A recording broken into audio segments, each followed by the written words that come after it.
Hi everybody, Dacob here. Welcome back to the Fashion Bunker.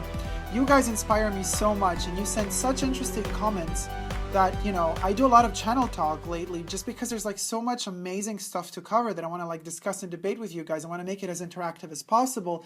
But sometimes the comments are so interesting that they actually push it further, and I just like out of one comment create an entire video with a particular topic inside of the video. So today's topic is going to be an interesting one. I have done several videos on the decay of luxury, how luxury isn't luxury anymore, how, luxe is just the half of luxury, which is what we're actually buying these days. I've made a video on, 31 Rue CAMBON Exposed, where you could check out and see how it is to be, to shop in a 31 Rue CAMBON, what to expect and what not to expect, I've spoken about, rules and regulations, or tips actually, rather than rules. Well, rules, unspoken rules, if you want to get the perks and all the positive sides to shopping luxury in the future from the essays, how to behave, what to do, what not to say, what not to do in luxury boutiques, what to say and what to do in luxury, all that stuff. And I have noticed that a lot of times, a lot of you guys, when it comes to the decay of luxury, when it comes to, is the light okay? When it comes to like quality of luxury collapsing, the quality control collapsing, the quality of the bags, and even the clothes going down the drain, and materials that are used are more and more synthetic, yada yada, what have you. A lot of you kind of blame the essays for a lack of a good shopping experience. So today's topic is going to be me trying to explain to you that it's not always the essay's fault. And to do so, we are going to read a comment by Marie Collendreau. I hope I pronounced your name right, Marie. How you doing, sweetie? So, Marie Collendreau writes, "Hi, Dacob. Yesterday I went to my local Chanel store and bought a Ville bag. My essay wasn't there at that time, so another essay helped me." Really? She made me feel like I was buying cheap clothes in Forever 21. I hate it. So this is the topic of the video, basically.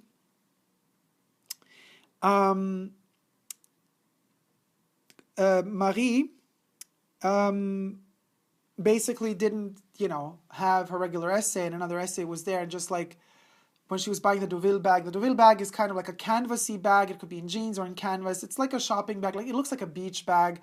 But because their price range is relatively low, considering Chanel prices, their prices are low, they're sold quite a lot by Chanel. But nevertheless, a lot of people, there's no nevertheless. The problem is this, that Chanel is kind of raising those prices for the Ville bags from season to season because they're selling a lot. And it's an easy sell for them. Now, to explain to you how this essay that sells this bag ticks in their mind.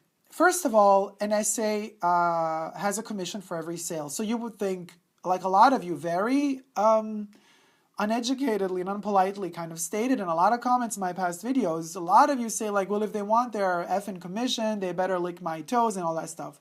Put that aside, be respectful towards human beings, okay? Now, yes, it is true that they want their commission. In a lot of boutiques, however, the essays together with the store manager make the decision together, and this is something that I would welcome. I would welcome that in my store as well. If I had a boutique that had commissions, if I had a boutique, because in stores you don't really have commission. I think it only works for like higher. I don't know, but anyway, in Chanel you do have a commission. So in a lot of these stores, the essays decide to share the commission. So whatever they sell, they put it all in one pot, and then they share. So it's in the interest of everybody to sell as much as possible, to get out as much as possible. However, this does not mean that you could just like sit around, not sell anything because your colleagues are going to sell their asses off for you. No. Why? Because Chanel also looks at your sale quotas, which is a different thing altogether. One thing is the commission, and another thing is the sales quota that you gotta reach if you want your bonus. And the bonus is received, I don't know how often, how many times, which is on top of the commission. You gotta reach your bonus, you gotta reach your limit of quantity of sales if you want that bonus. If not, you don't get it. But you can still get your commission. And also, there are long trial periods. So if you're not selling enough under your name, Chanel is just not gonna hire you. After a trial period, babu. So there's a lot of pressure put on these people to sell. They are a little bit spoiled in terms of the brand selling a lot as compared to other luxury brands. Now, we know that Chanel is experiencing a bit of a hiccup, you know, as far as their sales are concerned. They have released their earnings for last year, in 2016 has had lower revenue or turnover than 2015 had. But nevertheless, they still earn, you know, millions and billions. I don't know how much, doesn't matter. But now you can imagine if they sell a lot, and especially a bag like the Ville bag, and the classic bags as well, but the Ville bag that costs like 1/4 of the amount that it would cost to buy a classic Chanel leather bag, yes, they sell a lot of those. So to them, you have to see it this way. If you're filming yourself on camera, like when I just began my YouTube channel, it's like super annoying to hear your own voice or to see yourself. You got to get used to seeing yourself on the camera. You got to get used to, I mean, right now as I'm talking, I'm envisioning you guys sitting in front of me, even though I literally just have a black, you know, like a black lens, like a black hole in front of me. I'm talking to it, and you know, the first times making videos, you're kind of shy because you're thinking, okay, how can I get that right energy across? Because I'm literally talking to a little tiny machine right now. And you got to forget that there's a camera there, and you got to think about something else. And that's what kind of, with time, it just comes natural and spontaneous to you. And I don't even mind my own voice anymore. Like before, I just couldn't listen to my own voice. Now it's okay. I can listen to it. I'm not a fan of myself or my voice. But it's what it is. So I just, you know, tolerate it. Let's just put it that way. I hate that word, but anyway. So imagine yourself constantly seeing something. It just becomes invisible to you at a certain point. I don't even see the camera anymore. I just like envision you guys. I have this emotional thing. I'm talking to Marie right now, and I'm talking to you guys who perhaps didn't have a chance to read this comment, but are now getting a chance to hear it. So, consider that camera like the Ville bag in a way, you know, for a lot of those essays, it's like, okay, the 50th Ville bag I'm selling today. And those Ville bags are mass produced. Guys, don't be fooled by the high price. The price is just high because they know they can keep the price high. It's a fucking canvas bag. Like, let's like keep things real, guys, you know? It doesn't cost that much to produce. It's like, what, over 2,000 euro by now? In some 1.9 or 1.8, depending on the size, up to 2,000 something. They have a bit of leather in the handles, perhaps, but not even. You know what I mean? It's a fabric bag. It's a Chanel piece. It has a huge Chanel logo on it, so you could show off that you got a Chanel. But it's not a classic Chanel bag. It's just sold en masse because it's the one that's most affordable. And yeah, it's pretty. I love the jeans version of it. Don't get me wrong, but I understand, you know, why it sells so much. And to a lot of these essays, they kind of lost the respect for that bag.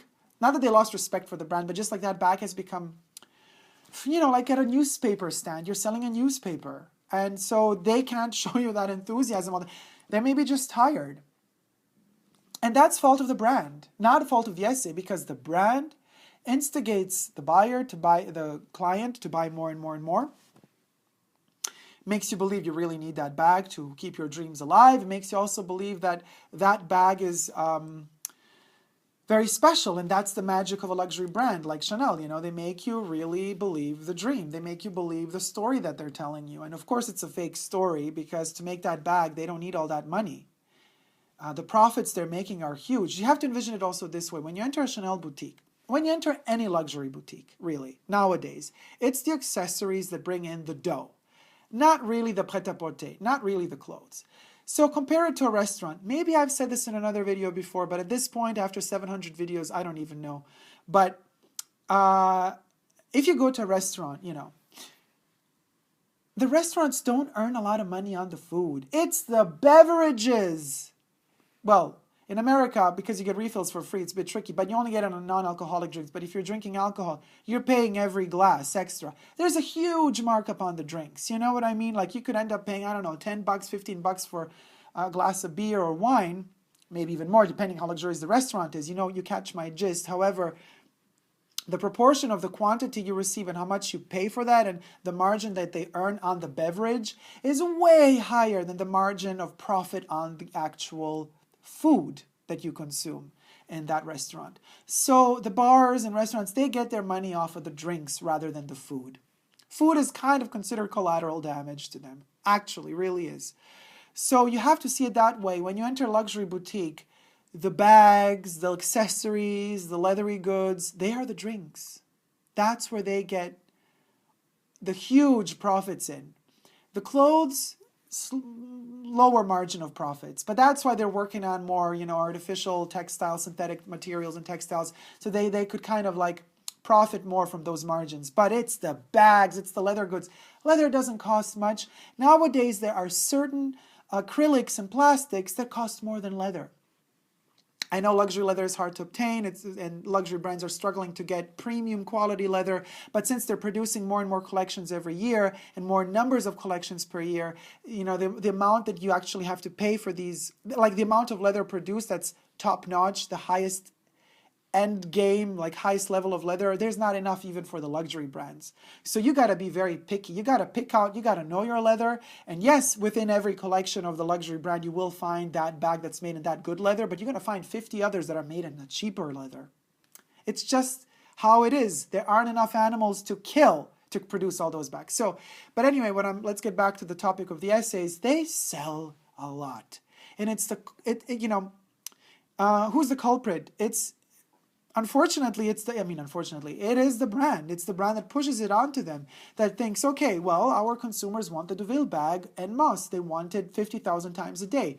Cheap, easy to produce. Let's just do it. We up the prices more and more and more. Let's see how far we can push it. And the essays start selling them. They start selling and selling and selling. And at a certain point, they just don't feel like they're selling a luxury product anymore. Because it's a freaking canvas bag. You know what I mean? And so I wouldn't always blame the essays for their cold attitude. Sometimes, don't get me wrong here, a lot of you are going to say now, no, because it's their job to entertain me because I'm bringing them the money. That's bullshit. Money comes and goes. Everybody has money or nobody has money. You know what I mean? You work, you earn money, you spend money, or you lose money. Money comes and goes. It destroys the soul, ultimately. Money kills emotions, literally. So, I've said that in another video too. But what I believe is necessary is that you bring to the table also a bit of entertainment for the essay. Yeah, little trick, little tip for you. Entertain them a little bit. Tell them how much you love what you're doing, you're shopping for whatever the brand, blah, blah. Awaken that spark of enthusiasm that maybe they also still have buried deep down inside themselves. Don't think it's all their job. It's also up to you to instigate a relationship with this person that might just become your favorite essay one day and might, have a great relationship with you in the future. Why not entertain people? I love to do it. I love to see people smile. If I could make somebody who's selling me a product, I show them a lot of respect, but if I could make them laugh and smile, you're a winner, baby, because you melted them. You melted their heart, and you can then proceed from that moment on to build something together.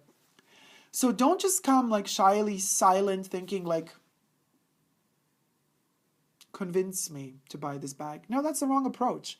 You already, granted, when I enter a Chanel boutique, I more or less already know what I want. So I go for the jugular, and then when I see the piece, I'm like super excited. I don't care. I could have been a billionaire. I would still be excited for beautiful things. I'm not going to lose my soul just because there's money involved, If something is beautiful, it's beautiful. If it's for free, if it costs money, or if it costs a lot of money. If it's beautiful, it's beautiful. It's going to excite me. And my excitement, I don't hide it. I'm not afraid to hide it. And I'm not afraid to express my emotions ever. And then I just tell the people that are in front of me what I feel. And it's, it's like in a way intoxicating. It's, what's the right word? Contagious. It's totally contagious. My enthusiasm contagious them. Then they become enthusiastic. And then we're both happy. And every time, and I know they're not allowed to do it, but still, when they offer me a drink, I always say, hey, come on, drink with me something. And then, of course, they're going to say no, they're going to politely say no because they're not allowed to drink on the floor, the sales floor with you, of course not. But I make them understand they're not serving me a drink. The essay is bringing me a drink like a friend would bring me a drink. Like, oh, thank you. I'm in your house now. You're going to your fridge to give me your drink. You know what I mean? And I'm like, come on, drink with me. I don't want to drink alone. And then they're going to be like, no, it's okay. And then I'm like, okay, well, thank you so much. But, just there are ways of dealing with people just to you have to understand if they do not show enthusiasm, it's not just because they're douchebags. There might be deeper reasons.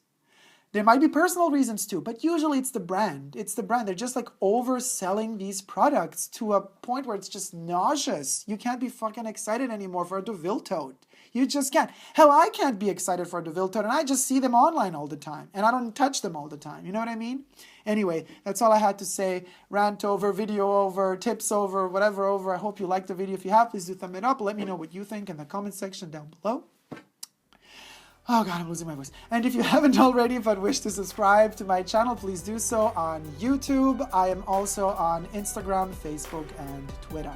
So, no matter how much the lack of enthusiasm is that comes your way from some S or whoever in front of you, smile, give them the love back, you know, do the contagious thing, you know, make them get your passion and let them absorb your passion. And they're going to give you the passion back, for sure. It's like a ping pong match. So we never give up on love for that reason. Bye guys, see you soon, take care, bye.